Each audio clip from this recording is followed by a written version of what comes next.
Welcome to Cartoonist Kayfabe. My name is Ed Piskor.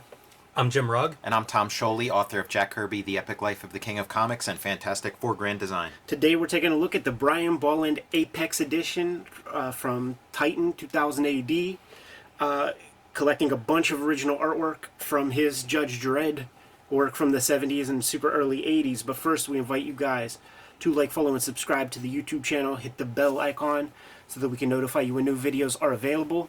That helps mitigate the kayfabe effect, which is what happens when we talk about a book and people rush out to get it. Something like this Brian Bolland that is in limited supply, it might get sold out within this next week after this video goes out, and you snooze, you lose, man. So the earlier people who see the videos first are going to get first dibs on the comics that we're talking about, certainly at the cheapest rates. And if you watch these videos to the very end, that helps goose the YouTube algorithm. It helps out the Cartoonist Kayfabe channel in a big way by sending our videos to Comic Book 11 YouTube viewers who haven't yet subscribed to the Kayfabe channel. We're on the road to getting 100,000 subs and showing off our little YouTube placard. And we appreciate your help in getting us there. Without further ado, gentlemen, we recorded last Thursday, Jimmy, and when we were breaking off and the day was done, there was a package out on the porch. And I was like, that's a nice looking package. This looks substantial. And you were like, is that the Brian Bolland Artist Edition? And goddamn it if it isn't. You came right back in the house. Just a quick preview last week to how could you not look at this thing if you have access to it? I mean, talk about highly anticipated. And from the get-go, everything I'm excited about on display on this cover piece. I love seeing the little paste ups, the different colors. But I mean, look, the star of the show is Bolland's line work, which we saw in newsprint. Yes. You know what I mean? Like being able to see it pristinely reproduced like this, incredible, mind-blowing. What the heck kind of paper did this guy use? Because you don't even see one piece of paper grain in these brush strokes. The smoothest Strathmore Bristol money could buy. Oh man, and this is what I want in end pages. Blow up a piece of art and show me a giant canvas of this stuff. And this is another one where you can really get in and see those brush strokes. Yeah, gorgeous. Even a little bit of pencil. You know, Bolland famously does not draw practically any longer. Right, uses all digital supplies. So it's cool to see, you know, him working on the page. Probably one of the earliest guys to adopt digital. Been an all-digital guy for a really long time. Like, before you even knew there was such a thing as digital. Yeah, I can remember reading his digital tutorials in the early 2000s, and at that point he was years into that process and being just mind-blown because his lines, as we'll see page after page, does not look like a digital, you know, an easy transition to digital. This was a cover, I think I even asked him about it in our shoot interview and was really hoping would be in here because if it's a famous cover, super early, Prague 11, and he's using a stipple technique. Yeah, Drew Friedman inked this one. Just capturing the perfect ellipses, that's not easy to do. You could screw that up really easily. And employing that French curve, probably. Yeah, you know what? I was wondering, like, I hesitate to get out my jeweler's loop and really look at that line, but it looks like an organic line. Yeah, so I don't know, maybe in the it. pencil, maybe the French curve, but... How about that early signature? Yes. And consistent light source. Yes. Look at the patina on these pages, and you know what, dude? I was like, that's at pressed in Strathmore 500, the good stuff. There's all this stuff here that's like it's like, is that an actual thing? But nope, that's just printing. Super small paper. Is it consistent too? I don't know. Like about this that. looks wider. Yeah, it does look. That does look bigger. It's weird too because the art throws it off. You know, like the side margins are so small for that magazine and then size. real tall. Right. It's different than I'm used to. I love all the marginalia. You know what? This is definitely the art's bigger on this one, so it might be the same size paper. It's just that art has an extra inch or so in the vertical. And whatever the paste up material is, or maybe paper cement, it is just decaying, and you're able to see that ink underneath. Fully inked, by the way, underneath. So that lettering is done as like a last step. And you could see like it's pasted up and then whited out around to give you the tails and stuff. Yeah, there's so much work on the board. It's funny seeing this in that None of that would be done now on the Well, board. yeah. Also, like this was not a standard thing in American comics, so I guess Right. maybe in British comics. Such a fast speed of working with that weekly deadline. Like you got to get this shit done quick, and maybe that's one of the ways that maybe lettering is like done on the very last day of the week. Yeah, somebody else is worrying about that. You know what's incredible is, like, I don't think that's a photo reference, even though the lighting is phenomenal. Yeah. Oh, I know. Like, how many times in that shoot interview was I like, so you photo ref this, right? You ref that. Like, he's just. I mean, he has a sixth sense. He's an uncanny creator. This looks I like love that Stallone. lettering. It looks like he had a photo of Stallone, but no, he's How about those facial expressions, man? yeah. And it's drawn so small. Yeah, it's what makes him great, is that ability to do cartooning while still having that level of render. Using some zips. And in something like that, you should autograph, right? Get it all right. I think the main reason would just be speed. Yeah. Man, these covers are Yeah, phenomenal. this would be like one of those Cursed Earth Absolutely. chapters that like they don't always reprint Right. because of like Jolly Green Giant Yes. rights and McDonald's and we will stuff. see. We will absolutely see some other examples, man. He figured out early on that like you cut into the zipatone a little bit and you could add dimensionality. That wasn't really done in American comics, but certainly in manga. That white highlight is such a key thing, whether it's on black and white like this with a screen or in color. Yeah. Just having that little bit of white on your top layer highlights, gives you dimension. it really does. Gives you the contrast. You know, that's your Exactly. full contrast then. Yeah, this is definitely around that cursed earth stuff also, man, because that little creature. It's a phenomenal silhouette. Here you go, straight up Colonel Yeah. Sanders. Colonel Sanders might have been alive Right. still when this is going on. What a weird, wow, what a weird mashup of iconography. Yeah. Using weird, like, micron, like, fine liner pens on some of the line work here. Well-preserved page, too. How about these it doesn't, unless some stuff was done with a scan, you don't see the edges of the zip screen. Yeah, I mean maybe it is that duotone paper. No, Yeah. no, because you would see the dots all over. It just wouldn't be developed. More that fine liner for those lines. Yeah, you can see them turning brown. Look Yeah, at how much some kind of drawing marker. is done that just does not make it to the final. I don't understand what this paste up is that it becomes this translucent. Yeah, I mean it might like Ed was saying, it might be rubber cement and it just like Eating the paper. It- Exactly, yeah. yeah. Yeah, like if you would flip it on the back of the original art, it would just be the orange drop. That's got to be slightly heartbreaking. If to a guy who's like really so laborious and tight with the art, seeing that kind of shit must be tough. And he told the story, and it's been in interviews too, where 2000 AD kept all the art. Right. And then at a certain point when they started to deign to hook people back up, they wanted paid. The 2080 people wanted paid to like go through the archives and figure that, divide gotta the pages. pay some bail money.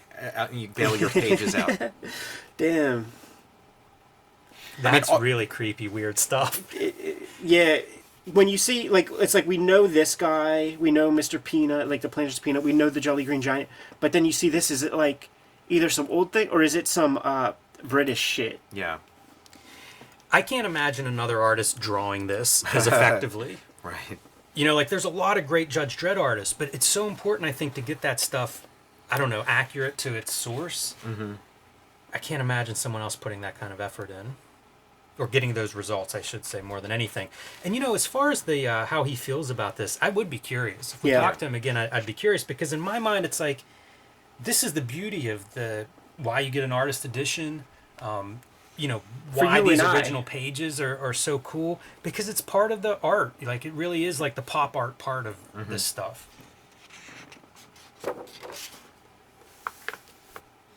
Yeah, I don't know. There's a lot of work that was done under there to capture the accurate lighting on those leaves to just cover it up. Yeah. Yeah, you see it through every single piece of text. Poor Alka-Seltzer boy. Just kidding. Yeah, I guess we didn't see what happened to Michelin Man on Yeah. the previous page.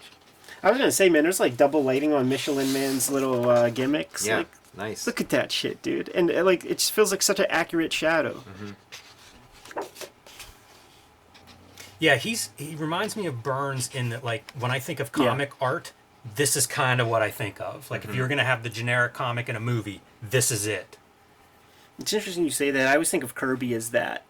Yeah, that makes sense too. And maybe I'm not describing it perfectly, but like the forms are so defined. Like all the figures, whether it's a cartoon or you know, more human figure, they just feel like they have volume. This is fascinating as an illustration. So the horizon line might be here, maybe a little lower.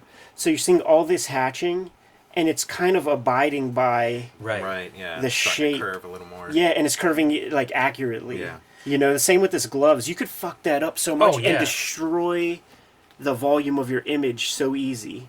And the way that flips, right? Because up here, it's kind of curling the other way. Right. That arm's turned a little bit. It is. And that's what gives it that different shape. And that's hard to figure. Like when you're drawing something yourself, like figuring out that curve, because you'll get that with sleeves, and it's like, do you draw the bottom or the top of the the cylinder? I always try to like deconstruct his art for this reason, and that is a big part, I think, of where you get the volume. Yes. You know, it's a lot of it feels like Dave Gibbons ish too, like almost like they're kind of, you know, crossing over a little bit. That feels like a DC comic. That feels like Neil Adams' influence there, and he wrote a whole thesis in school like about Neil Adams. I mean, this, like a panel like this, look at all the stuff that's going on there. Oh, yeah. You have your image is two-dimensional in the background, people on stage, foreground characters, even foreground stage characters. Well, that's the thing that always struck me about like British comics, like the Dan Dare stuff and the 2000 AD, is like how labor intensive it seems. Judge Caligula. Yep. Built for black and white. Mm-hmm. Yes. Yeah, certainly when they had, I think, the Dan Dare license, like, that was what got the little color treatment. Judge Dredd was just some extra shit. Whenever you have these, like, off-model, weird dreads, like, he excels at that stuff. And you know what? Not bad at just designing whole vehicles from nothing. Yeah, I feel like that vehicle, they put a lot of, because that shows up throughout this story, that they put a lot of it, they might have even built a model for it, you know? Yeah, it's possible. Yeah, the different dreads are hilarious. Like a funhouse mirror, it's a good visual for a comic book character. Yeah, and he goes on to do like the judge, the Four Horsemen judges. I think those will be in here. Yeah. Oh man, the lettering on your banner being broken up with the folds. Freaking Clark Kent, man. The patterns too work really great in black and white. Totally, dude. Barry Windsor Smith shout out. Yeah. Absolutely. This chick, man, like, I feel like there's some cool Brendan McCarthy covers. Redraws her. That feels nearly Steve Dillon-ish. Yes. In the eyes and stuff. It's weird to see a figure that size in here. Yeah, it was a back cover to an early prog. I wonder if you're getting scans from people, the collectors that have this, because you look at this and it's like, that's the flattest black I've ever seen in my life. But over here you get to see some of the brush strokes. And you mentioned different artists that you'll see glimpses of or whatever. Like, I feel like Paul Galassi doesn't exist without. Right. Yeah, for sure. But timing-wise, like, they're almost, you know, overlapping when they're coming up. Hitting the fine liner. It's real cool to see where he switches up tools. Like, where, like, his brushes and stuff, like, just aren't thin enough. Yeah, I think Galassi's period where he draws kind of like this starts a little bit ahead of this. I think it's like kind of like that's as I was 70s. saying it. That's what I was thinking. Yeah. Like Masters of Kung Fu, I think might be late 70s for Galassi. One of the greatest pieces on the Cartoonist Kayfabe channel was when he held up those Tank Girl covers, man, where he did the color on the boards. Nice. And we were fucking gobsmacked. And it's that weird catch. It's that thing where, like, the zoom camera, if you talk, right, it the camera goes on you. So now we create an awkward moment for Brian because he's showing us this beautiful piece. We're not saying anything. Yeah, it sounds like he's bombed. But it's only because we want to see it. Yeah, I highly recommend anybody that hasn't watched that Brian Bolland interview, go check it out. He's amazing, gives us all kinds of stories, and brings the art. We did a video on Eagle Comics Judge Dredd #1. And I believe this story is in Yeah. there. If it's not, like, this is in one of the earliest Judge Dredds I ever read. Very iconic. Love the way he builds depth once again, where you put your handlebar just a little bit in front of Dredd's face. Yeah. Don't block out that frown. Right. But give us the clearly that handlebar's in the foreground. Yeah, and would you do that? Like, you know, like, wouldn't you be like, I can't put it in front of No, his face. of course, I'll put it in yeah. front of something else. Yeah, you can. You could even just bend it. Yeah. Bold choice. Yeah, this is a story that we looked at in that Judge Dredd 1. The little homing bullet. Head wounds, baby. In British comics, but you can't call them Teenage Mutant Ninja Turtles. Using duotone board. I was going to say, wow. It's almost like a Warren story. Yeah, it absolutely is. When you see this, you could just imagine this is a and you see this, and then it's like, maybe he could have done a pretty good From Hell. Yeah. Yeah, He'd still be working on it. Yeah. Yeah, he would figure it out. He'd still be working on it to this day. And Jack the Ripper's this kind of eternal figure, so he's even there in what's it, Mega City 1? Yeah. Cartoonist Kayfabe is brought to you by the comic books that we make. Currently, Jimmy is soliciting Hulk Grand Design Treasury Edition. Going to come out around Christmas time, but we need your pre-orders in right away. Capturing about 60 years worth of Incredible Hulk comics lore into one hefty package. And Jim put the design together and got exactly the production values he wanted out of the project. It is a must-see. September 2022 is when the Red Room Trigger Warnings trade paperback is hitting the stores. Thank you so much for supporting Red Room, the Antisocial Network. This volume will fit comfortably right next to that one, collecting the 2022 season of Red Room comics, along with probably 75 pages of extra material. Hit our links in the link tree in the description below this video to order our comics and to pre-order future comics. Now that we're done paying the bills, back to the video. Man, Real that's cool. a phenomenal page layout, too. Check it, dude. No holding line. Yeah. Just using the duotone board for that, create that mist. Good planning, too, because I'm not seeing any, like, white media coming in. No. You know, to make that Yeah. white line really pop. Even hatching into the mist. It's gorgeous. I love the duo shade going into black. Yeah. You know, it happens in several places. Very effective. Great lips. Yeah. Wow. And lettering. Yeah, I was looking at the lettering credit. I have a feeling somebody's putting that on there, but boy, it goes together really well on the page.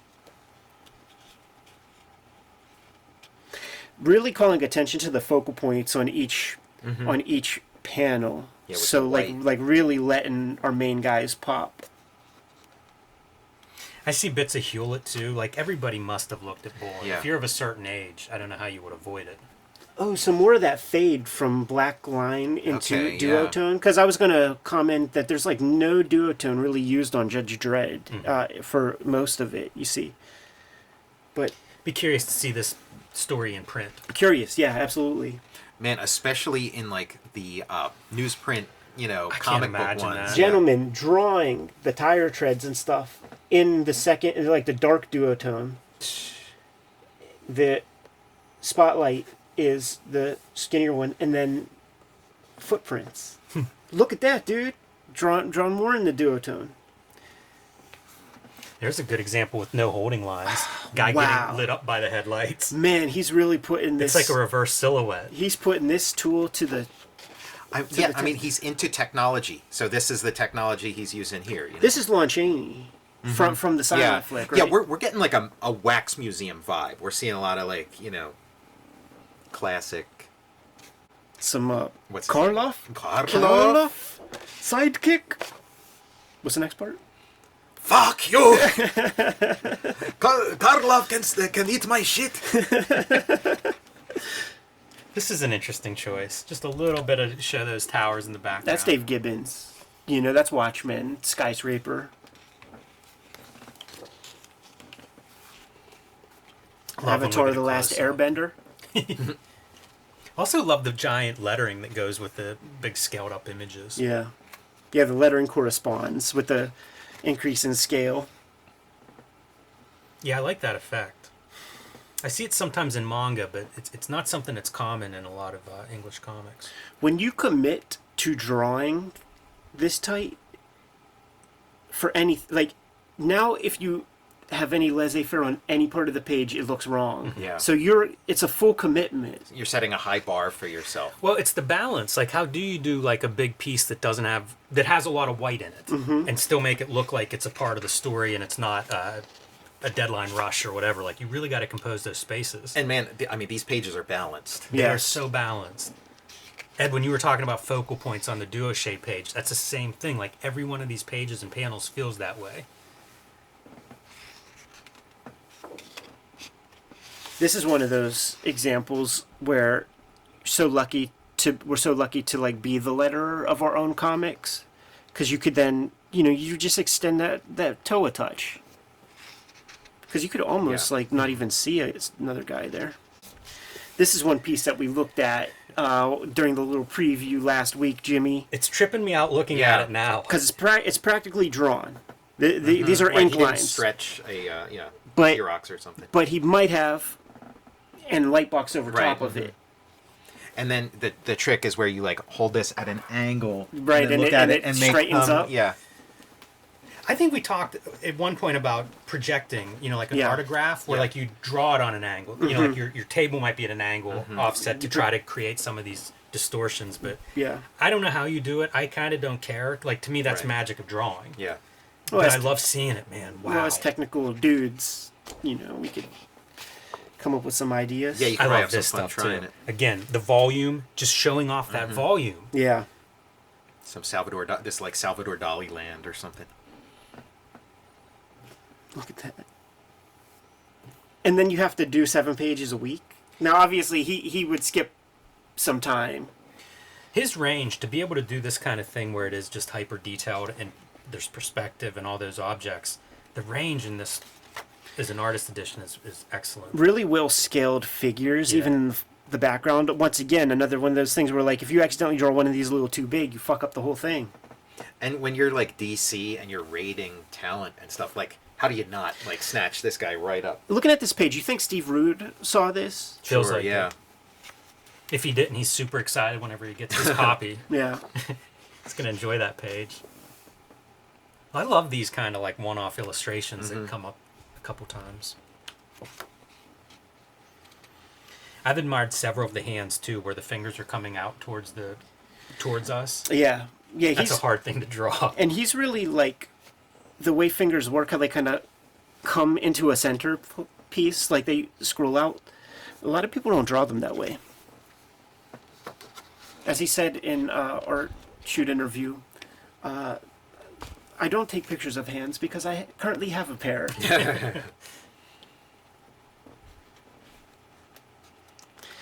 I'm also always impressed with the artist editions that are my favorite.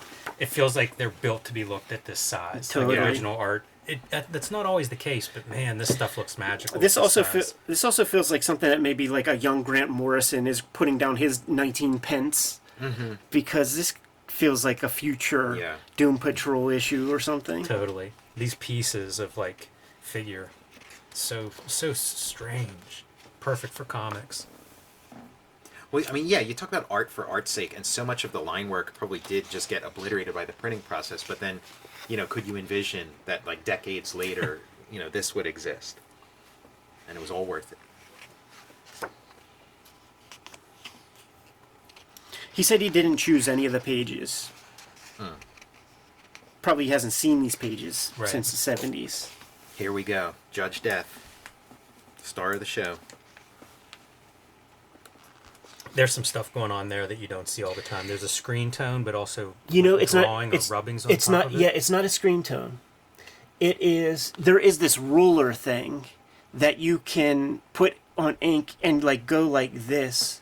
And like I've had one of That these. makes man. more sense. They to me. look like fingerprints. Shouts to Jason Shithead, New York, Brooklyn cartoonist, man, who hooked me up with one of those things because I was commenting on, like, he puts it to use. And I've never seen it really employed, in a setting like this. And again, you see Bolland pushing it, right? Where it's like up here, it's background, Yeah. and now it's like coming in front of almost Mist, like a fog effect. and he's also, it looks like, using white with the same tool. Yeah, you're right. You can see it on the legs. Totally Guy faking you, experimenting. man. Got a tool, and now he's going to see what he can do with it. And now Look you at see it this. applied. Amazing. Wow. Unbelievable. Capturing light like unbelievable is right. Man, that could be like an Alex Ross painting desaturated. Yeah, man. You know, he did those Hellraiser comics, and like there's an image where the Cenobites kind of look like that. Dude, doesn't that look like the War Duke from Dungeons and Dragons? And here's your new Human Torch. I was thinking Ghost Rider, man. Yeah. Ooh. What do you see, man? You want to go You back? know what? You don't have to. Yeah. It's just a cool skull with eyeballs. Yeah, I was just that is admiring pretty that. nice. As, That looks like that Writes Lon in it. Chaney. How like Lon Chaney for that one character would put like rings in his eyes to like hold them open. you can do it on any one of these pages. Find something that's just you could just stare at and stare at. It does have a numbing effect. This feels like an artist edition that I'll come back to again and again. Oh yeah. I don't know if you guys do this with your artist editions, but sometimes like I'll start at the back. You know, I've looked at it a few times, and because I just get almost Worn exhausted. out, yeah. I like this really. What do we have happening there? I'm a little bit far away. That looks like a bear trap. No. The What? texture. Like, Oh. is that? These are parallel lines on the Yeah. outside, and the inside it's just gridded off diagonally. He uses and a then ruler he's- for that. Yeah, I think so. Yeah. Yeah, there's an absurd amount of drawing in there. These pages look small. Yeah. You know, that's about an 11 by 14. You know Yeah. what? I got to skip to the back because I need to see if this is the back end paper. I was going Right. to say that should be your end page. Yeah. That's such a classic image. mean, Oh, that's I not bad. ain't gonna cry about that. Yeah, that's No. not bad. I ain't gonna cry about that. Look at that on the screen. Wow. That's That's Here, let me- for let- scale. Yeah, it's breathtaking. this is the thumbnail for the video, I think. Yeah. Brian Bolland Jeez. Artist Edition. Boom. That's sick as fuck. It's making me think of Ronin. Like Ronin is a super zoomed in Brian Bolland. Using the zip, cutting away to create the spotlight effect, and using those straight parallel lines like with the ruler, and then cutting in with white media or maybe just a razor blade. But it's measured out perfectly. This is not kayfabed fucking perspective on those windows. And do you realize how much you don't need to do that? Right. That's Right, really yeah. going to that next level. I mean, if that weren't on the windows, it would still read as a building. We'd still be impressed by the screen tone and the headlights. That's the thing about Bolland. Like he goes that extra distance. Like he's Completely. using a straight edge on the teeth of the bear trap. Well, he's got his own standards. Yeah. And he abides by those. He really does, man. Like another one of those conversation pieces we had, like in the shoot interview, what it was, he was mentioning guys he likes, like Jim Woodring and maybe Charles Burns, and I identified precision. It was the word I used as a common feature between the guys he described and himself, and he was like, "Well, they're not really precise." Right. And what he meant, I imagine, is like anatomically correct. Well, I've never nobody's seen this precise before. compared. This kind of, these motion lines, but not having a roll clean edge Yeah. on the end, which again, talk about precision, like you're doing each one of those by hand and you're starting at roughly the same line. And you could draw a pencil line in there, but that's a neat effect. Very clean. Speaking about clean, it doesn't look like he's using white for this. See, that hurts my feelings. I don't see, unless they played with levels, I don't see any white media in use there.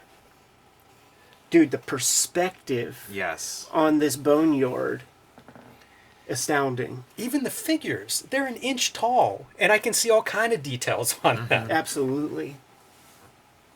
Yeah, certainly rapidograph. It's that dead line. But the proportionality of those little figures, I mean, you joked about the jeweler's loop, but I wonder if this motherfucker has that like magnifying glass thing that you see on some dude's drawing tables that collects dust. Nobody uses it. Yeah. I love all these faces for the background. Yeah, all different. Speaks more to his No Adams. No Adams would have a lot of that, and certainly earlier than that, it would be Gil Kane. Yeah, and the drawing's totally different, but I think of like Ditko, with like Yeah. haunted Right. faces and Yeah, figures, especially that stretched eyes mouth. and mouths. Yeah, just anguish. That's incredible. Yeah. Wow. Just Jeez. beautifully built. I betcha. That- Is my this tracing? killing Is my me. tracing paper here? Is it over there? We got to try something real You quick. think that it's like flipped or something? I just think he measured it out and made it perfectly symmetrical. Yeah. So I'm gonna trace half. I always like whenever we get the tracing paper involved. Yeah, this is where it becomes a Bob Ross video. It's very important stuff. And I'm just going to see Right. like how close he is. It's so dramatic, you know, like if I tried drawing just the close-up face in the middle, it wouldn't have any of that drama. Well, you got I don't know how the you do that. underlighting, the tilt, and the way There's the a little bit lines of, radiate out. So I'm gonna A use little bit of cartooning in it. I'm gonna use the nose, and I just want to see where this eye falls. If it's Yeah. if it's exactly perfect, because I think it might be. There it is. Looks like it. We're all like crowding in the shot. There it is. You see? Yeah. Yeah. There it is. That's the move. Like when you see these precise faces, like that's what these guys do. You know, Klaus is real good for that. And Klaus, I remember Klaus saying he used like a graph paper as like his early draft, like on like Louis Llewellyn era and shit. Now, So interesting you do the thing- same thing here. Well, these like the reflections in the eyes slightly different. Look how Totally. slightly Yeah, they're different different the drawings. angle is. Absolutely. You know, like wow. This whole, like, again, each of these pages feels like they have this kind of an anchor piece where you could just stare at it. But it blows me away. Like, the mouths almost morphing into the It's lettering letters, effect. yeah.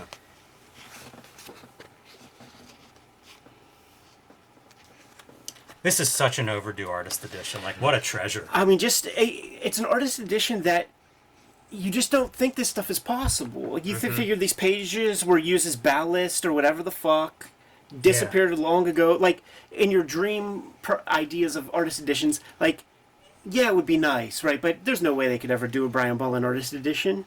Well, you know, there's like, okay, let's throw away this art or whatever. If you hold something like that in your hand, it might be physically impossible to throw it in the garden. I wonder, I man. hope so. Like, there are guys chopping up little Nemo panels and stuff. Like you would think that. I also love that they have color mixed in with this. Yeah. Yeah. I just can't imagine how you'd do a better Judge Dredd Bolland artist edition. And I don't know what's missing from it, but I mean, page after page is a masterpiece.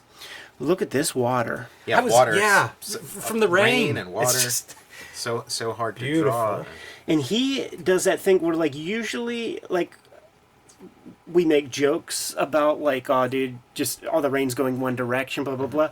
But look at what he's doing. He's getting value in there. We have the dark motorcycle, but he's giving you way more lines to communicate the dark color of that, the dark color of the tire. And then there's different values, like, for the buildings in the back. He's putting those lines up closer to give you a haze in the distance. Great water. I mean, this is what, like, you scan this and you have that in your morgue file whenever you have to draw Yes. some kind of water like this. Because, like, oh my goodness, dude, look at that, dude. It's raindrops from Killing Joke. Yeah. How about the 3-point perspective on your rain falling? Bad All the motherfucker. splashing, man. I just did some splash water. It Yeah. sucks. Yeah, it's Like, hard. It's hard. Talk about showboating here. It's a like a threefold process. Like, he's drawing the water, might even hit it with some white, and then hitting your lines. I like that And all it's of these so- are footnoted. I wish they would have put the dates. Sure, Like at least the year. that's a severe kick, dude. Yes. That's CTE. That dude's not getting up from that. This is a great fight sequence. the Yeah, whole way through. I am Very feeling like choreographed. Killing Joke and stuff. And then, yeah, like the Batman, Boland's Batman is Judge Dredd. You Yeah. know, he's got the Look at this panel. chin. Gorgeous. What is happening? Like, wow. He's using That is facial amazing. features to create the gutters within that Yeah. panel. This is berserk. That's, Who even thinks of that? I mean, that's some like Neil Adams, you know, It thinking is, of yeah. like, let me take the Neil Adams stuff and push it a couple steps forward. This is colored. Like, that's brushstrokes for that flat red. I think this may be like one of these annuals is like the first Judge Dredd in America, I think. This reminds me a lot of the Tank Girl Girls, art yeah. that he showed us. Yeah, because he would have the airbrush backgrounds, and then he cuts in with that white for that Yeah, he highlight. does. And if you look close, it's almost color pencil or Yeah. something. Like there are some color strokes in this. That's really neat. I think you can see some of Boland's process, like working this stuff out. You know, moving towards say Animal Man or you know, some of the covers that he would do at Vertigo. So gorgeous.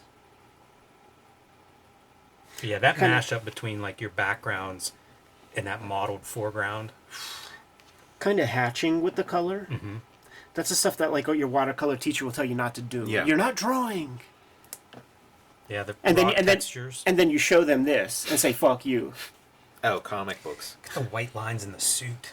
It just doesn't stop. That fully looks like John Goodman. Yeah. Look at those fingers. Yeah. This is little tiny circle fingernails. are great.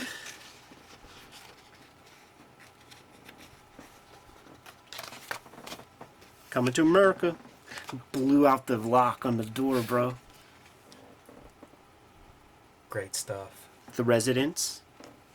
Some of that music of his. Yeah. How good the beard, like that guy's whole face defined by the beard. That's Brian Bolland. Yeah, all the drawing is the beard. There's Yeah. like no... So much volume once again. Titan Eagle years. So this would be like the reprints that we would get access to real easy. Yeah, this there it is is, the the- cover for one. Some mind-blowing stuff. Prelim sketches. Love that that's included. And, you know, I don't know if some of these were possible issue 1 sketches, but I mean, as soon as you see So this, tight. like, you have to do it. Yeah. Unforgettable. Wow. Man. Oh, man. Unforgettable imagery. This was my favorite piece of his for a long time. I found this on Comic Art Fans and would just stare at it. Yeah, that's something. Like it's the little things, you know. It's the lighting on the teeth. Like it's just a little bit of hatching to give you that shape. The creatures are all so cool in there, and it's like half consumed bodies. Like that mouth is stretched to its limit with that guy hanging out of it. Such arresting imagery. I got hold of like pretty much every Eagle Judge Dredd I have. I got from a grab bag at Kmart. Wow. So imagine just seeing that. Like I mean, it's the coolest thing in the Yeah, in entire comics, yeah. Kmart. Getting hold of something like that in a grab bag pre-internet would just be amazing as a comics fan. And I got this is my first issue that I got from the grab bag, and like the name was so hardcore, so cool, and it wasn't a month later that the Sylvester Stallone movie was announced, and I felt like I had something like I had some secret knowledge or Yeah. something. I knew somebody who looks like that. Dude, the rope and the shadow on the rope. That stuff feels like you're getting into your DC Vertigo cover style. Yeah, I feel like he draws these guys on the Forbidden Planet logo. Or posters or whatever. All the props too are perfect. All the guns and knives, the tutu. Yeah. Now here's a cool thing, dude, where it's all like we just saw Yeah, the finished yep. version, but here's like what could have been. And they totally chose the right one. Yeah, that was the way to go. You know, maybe this one. By the way, your preacher cover Yeah. Our edition space. here. Sanctuary. Kind of Carlos Esquerza marks. It's not really hatching, like you know his kind of crosshatch. Yeah. It's more textured. Works great. Great hands. It's just always, it's very believable.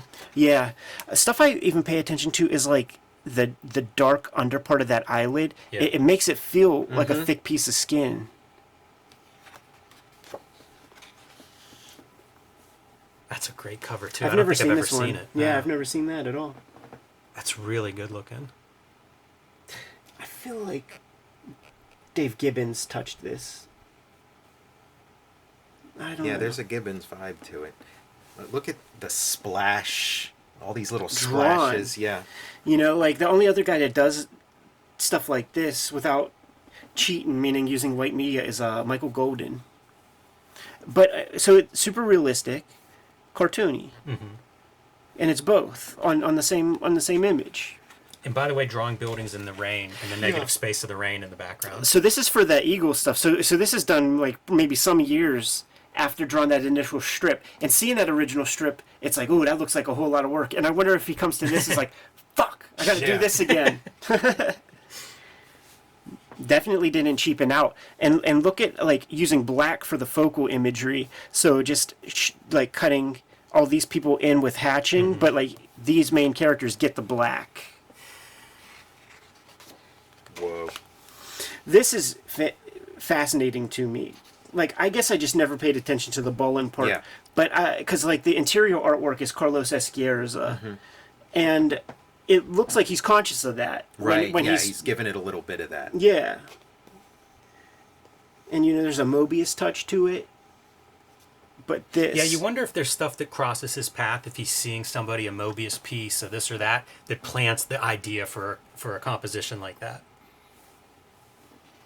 Being able to, like, reinvent these compositions so much, I mean, that's a skill in itself. And then, like, there's some different texturing on this. Like, the hatching Absolutely. on that tank tread is not... It's very organic compared to a lot of his controlled lines. He uses that kind of technique on, like... Is there like a coin or something in Killing Joke? Right, That has, like, that full hatch line? And his portfolios will employ this kind of line. There's something hypnotic almost, like with the repeating wheels. Yeah, it's unmistakable. It's giving you just enough to know exactly what that is. Right. All this Soviet shit. And there's your zoom for the end page. Yes. Man, drawing the teeth and all the... He's And a guy that shadow uses on the white teeth. almost like a color in a lot of these compositions. Yeah. Yeah, absolutely. Doing kind of like a after Bolland from issue number 1, except with a Soviet judge. Oh, yeah. Busting out the rapidograph for that stipple effect again. Gotta love the organic elements. Haven't seen a lot of trees in these previous pages, but whenever it's time, like... But still super considered, like not really just scribbly. Like totally thinking them all out. It feels like all the line stuff is designed to be part of that creative focal point, creative value. Everything's pulling double or triple duty. And he could pull these like long, like parallel brush strokes and have them taper. I'm just really appreciating the anatomy here and where he's adding curve. Yeah, the little bit of decay texture on those zombie hands. And he's doing it all, like, once again, not really cutting it. Like, Toddlebin would use sponges and things. Like, this is all drawn. Yeah, that doesn't make sense, some of that texture. It's so complex. I love the tension on that tentacle, because you have a couple of these tentacles that are limp. Yeah. And then you have one that's, like, taut. Yeah. Is there a turning point for Bolland? Like, is there like early stuff that isn't here yet? Or, like, we've never seen He that? did Power Man pretty early on. Yeah. And that stuff's probably slightly looser, but it's pretty tight even at that Yeah. stage. Yeah, I just don't know how you get there. Right. Unless he's just born there, Also, the liveliness of the eyeball. Like in the middle of all of these circles, in the middle of this page, in the middle of craziness going on, it looks like that's a wet eyeball It does. that is looking out at us. It does. There's just so many millions of decisions being made. It's true. They can't be conscious because there's not enough time in a day. Right, you would get 2 of these done. Yeah. All that said, I just like glancing through this earlier with you, Jimmy. Like I feel like he like looks at these drawings like almost like less of drawings and like more like puzzle solving or like because it is decisions.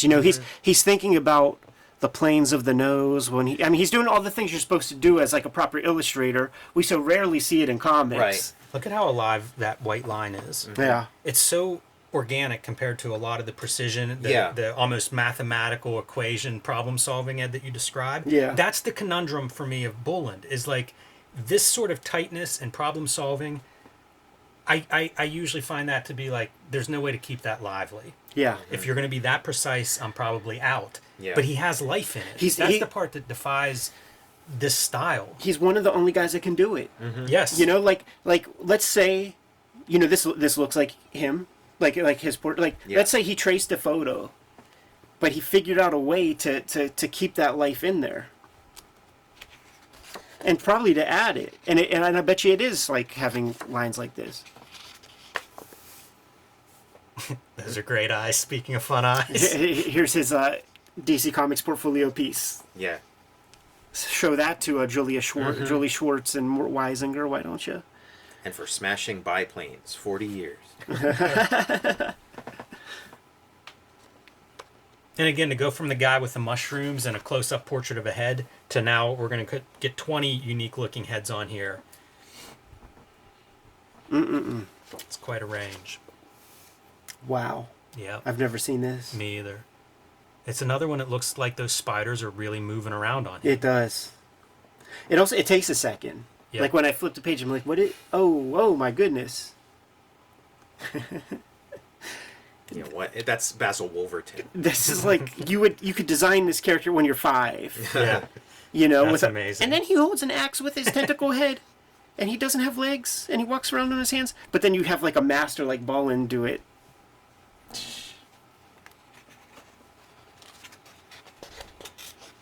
There's a flat, like a Julie Schwartz Flash, Yes. Carmine Infantino. Yes.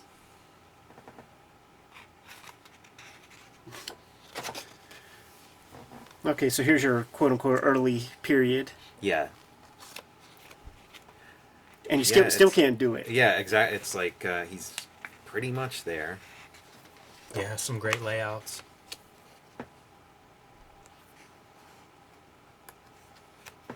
This feels a little different. Yeah, a little looser. Yeah, less confident. 73, if that's to be believed. Nice to see it, because you do see a lot of the charm and what would go on to be defining qualities of his work. You know, you get glimpses of it. Yeah.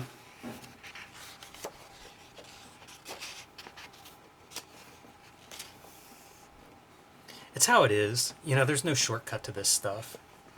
Just gotta put in that sweat equity, Yeah. man. You know, like we've seen a late period Quasimodo, and here's like an early version. So that's an illustration. Don Martin, dude. Yeah, wow. And you know, you still see that eye for composition. Like what an interesting panel choice. And that does feel a little bit confident to me to have, you know, kind of open space there. Using that roller thing and then cutting white on top of it.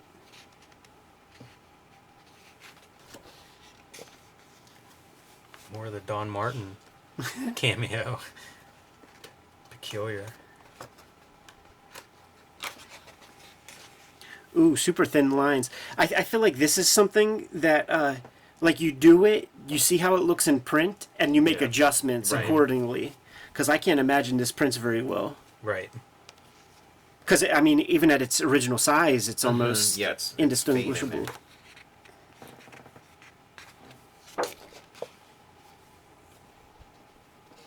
They would have these goofy shits like Harlem Heroes and stuff. This is a power move, though. Oh, yeah. Just landing square on that guy's chest. Yeah, you're going to be gurgling blood in your lungs.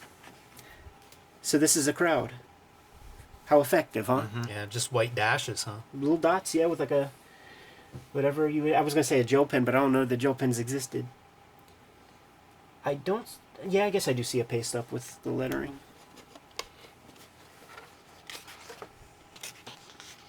And to some extent, still fitting within the rubric of like what these kind of these pocketbook type comics were. Like we have a bunch of them, and they're all extremely well illustrated. Yeah.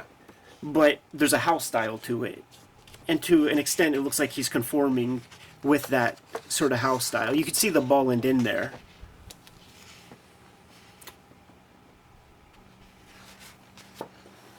There's another like DC tribute. The Sea Devils. Yes. Colored by Howard Stern's cousin, Yeah. and a Russ Heath joint, You know, Jack Adler. Jack Adler. Wow. So I I'm gonna asked go home him. and break some of my pens and brushes. Well, here's the true thing, man. Jim, like, are you putting in an order for this, and or how about that Mick McMahon that's forthcoming? I have. I'm actually picking up my copy of this on the way home. Sold. Let's sit with this one more time, man, That's something. and give shouts to the great Brian Bolland, who brought so much to the art of comics. Now, man, when you see it blown up like this, you can really, like, this is the shadow of the puffed cheek, so it wouldn't taper. It would just be straight like that. It's really great because you can see the other version too that's going the other direction, and it's give two you sets of lines. It is, yeah. There's no like for the effect of shading, you could have done one line. This thing's going to be reduced to a tenth of this size, but nope, it's all there. The lines wrapping around the lips, I think, is very telling for that, like the line conforming to the shape. Mm-hmm. Because you can see like a series of lines on those lips. Yeah, and you could fuck that up so easy. The volume on the gums. How about these couple of white lines that are your cartoon language? That's a great part. Something being yelling out, shouting. Yeah. That's the great part, man. Same thing with your white line on the front, on the face of the visor. It's above the black line, and then as it wraps around, like it's almost like you're seeing now the inside piece. And just that little hint of like double lighting. The reflected light from the helmet or whatever. Very organic, these kinds of lines too on your face. You know what part's really tricky? Right here, where it goes from this to this. That's so tricky. Like, look what he did there. It's, Yeah, and I was looking like on like when we were looking at it in the actual comic, and he's just hatching those. Yeah. Like he's not adding any more weird shapes. It's just like, just the barest and amount. the shadow of tooth. one tooth to another tooth, and it's got a slight curve to it to follow the form. Yeah, it's all the right teeth. No kayfabe in the teeth. Right, yeah. And he is like so sick that like I could see his mouth closing and all and the it all teeth lines matching up. and stuff. Right. What a guy. Fantastic, yeah. Hey man, tip of the hat to the designer of the book. Absolutely. That's a great end page. It's a great package all around. It's a really nice artist edition. Yeah. And pretty inspiring. Very inspiring. Pretty inspiring. We're going to have to get back to the drawing board, fellas. You guys good to go? Yeah. Kayfaber's like, follow, subscribe to the YouTube channel, hit the bell. We'll notify you when new vids are available. Jimmy, what's out there? Hulk Grand Design, the oversized Treasury collection will be in stores in December, but now is the time to pre-order that from your local comic shop, your local bookstore, online, at your library, wherever you pick up books. Hulk Grand Design Treasury Edition. It'll be out in time for Christmas. It'll be the perfect gift for you or the Hulk fan in your life. And you can join me on patreon.com/JimRugg to see more of my comics and art. Tom. Check out Jack Kirby, The Epic Life of the King of Comics. Fantastic 4 Grand Design, American Barbarian. And check out my Patreon and see different comics I've been up to lately. Red Room Trigger Warnings trade paperback going to be in stores September 2022. Murder on the Dark Web for Fun and Profit is the name of the game in Red Room Comics, and it is collecting the 2022 round of issues that I have put together in recent times. You can get these comics at my Linktree in the description below this video, or hit up the Patreon for the price of $3. You get nearly 300 pages of comics as of this recording. I put up new strips every Tuesday, and we are getting into serializing comics that have yet to hit paper editions, so you get a leg up on the Red Room storyline. Jim, what else do we have out there? Subscribe to the Cartoonist Kayfabe e-newsletter at the links below this video. You can also find Cartoonist Kayfabe t-shirts, merchandise, fanny packs, and more at the links below this video. Another great way to support the Cartoonist Kayfabe channel. Given those marching orders, we'll be on our way. Make more comics.